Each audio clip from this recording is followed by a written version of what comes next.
A gente tem um cenário no Brasil muito interessante. A classe artística, e a imprensa também, mas eu acho que eu vou ficar mais da classe artística que a tua. Sim. Né? A classe artística tem um viés ideológico gritantemente, tirando ali o pagode e o sertanejo, que são mais mesclados e tal, a classe artística, de maneira geral, ela é gritantemente do mesma ideologia. É a enorme maioria. E a imprensa também. Como é que você explica isso? Por que os artistas têm a tendência de serem todos eles quase com viés de esquerda e brigar pelas mesmas coisas e tal?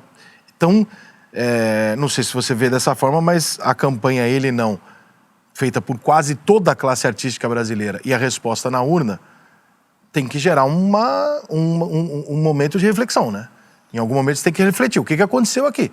Nós que formamos a opinião da população durante a vida inteira. Os pilares de quem informava sempre foi o cantor, né, o Chico, esse aqui na imprensa com o microfone, passando a informação da maneira dela, e de repente todo mundo se une para fazer uma coisa que 20 anos atrás vocês fariam com o pé nas costas, quer falar, não. E aí o povo vai lá e faz sim. Como é que você interpretou isso? Olha, Rica, eu discordo de você de que a imprensa é uma imprensa de esquerda no Brasil. Eu acho que a imprensa no Brasil ela está bem posicionada de forma muito clara.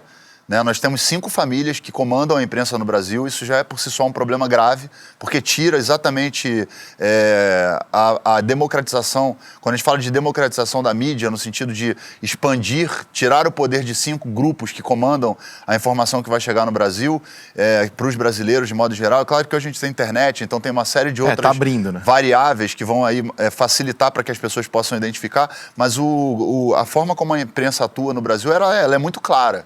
Ela atua privilegiando setores, como eu já te falei, que são setores que estão dentro desse ambiente, que são os bancos. Como é que você me explica um banco anunciando notícia no jornal? Oferecimento Banco Itaú, no Jornal Nacional.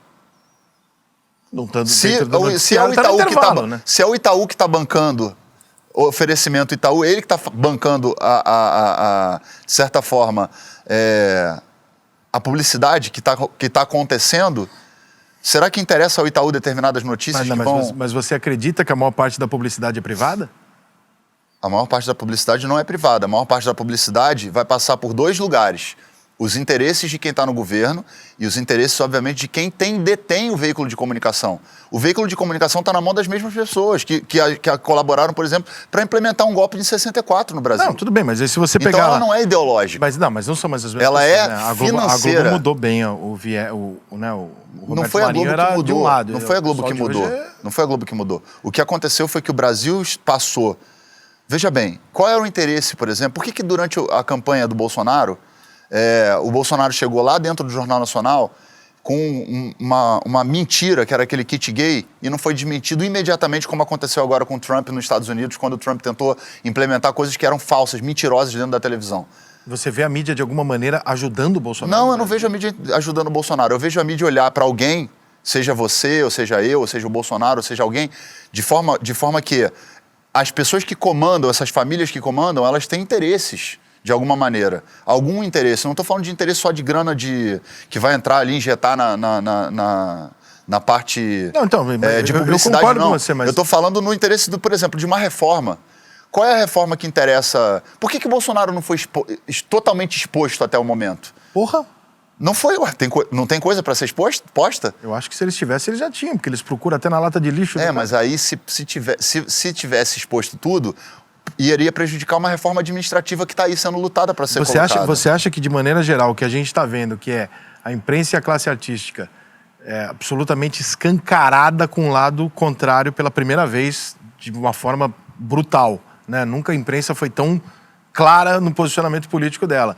Você acha que isso é uma questão financeira? Não. Acho que nesse caso que você está falando, nós estamos falando de um problema exclusivamente de um governante que assumiu uma postura completamente destrutiva do país, em todos os aspectos, no negacionismo durante a pandemia, economicamente, porque está prejudicando também, cara, os investidores.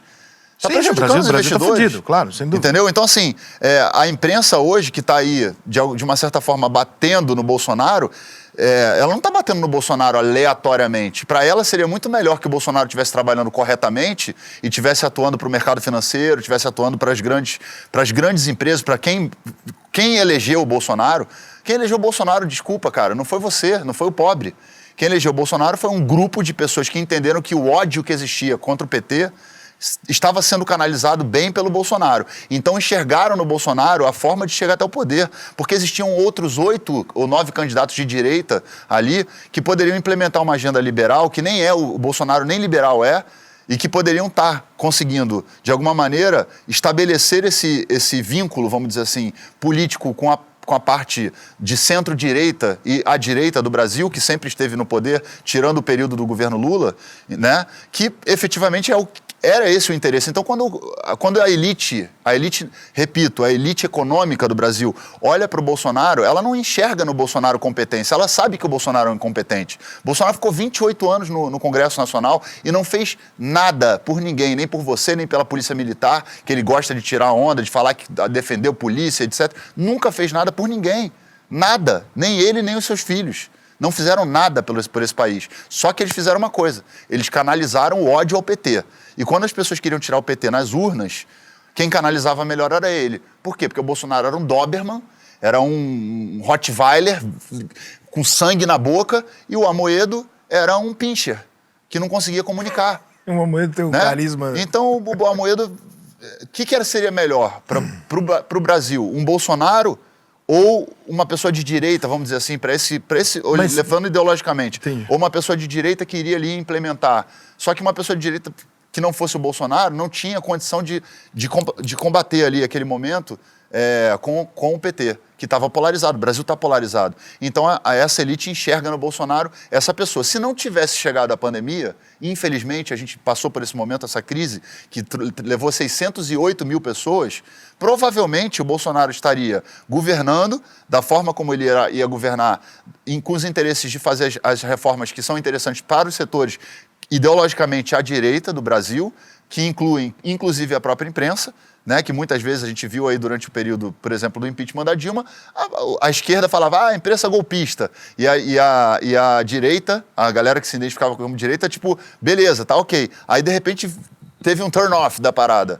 Sim. Né? Então, assim, a imprensa, ela tem os seus interesses. A gente tem que olhar, avaliar quais são os interesses e entender para que a gente possa filtrar. Agora, dizer que a imprensa do Brasil é de esquerda é uma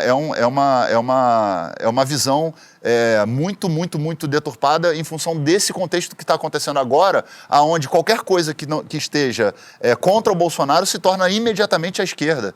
Porque chegou num nível tão absurdo que qualquer coisa que tiver... O Dória é de esquerda?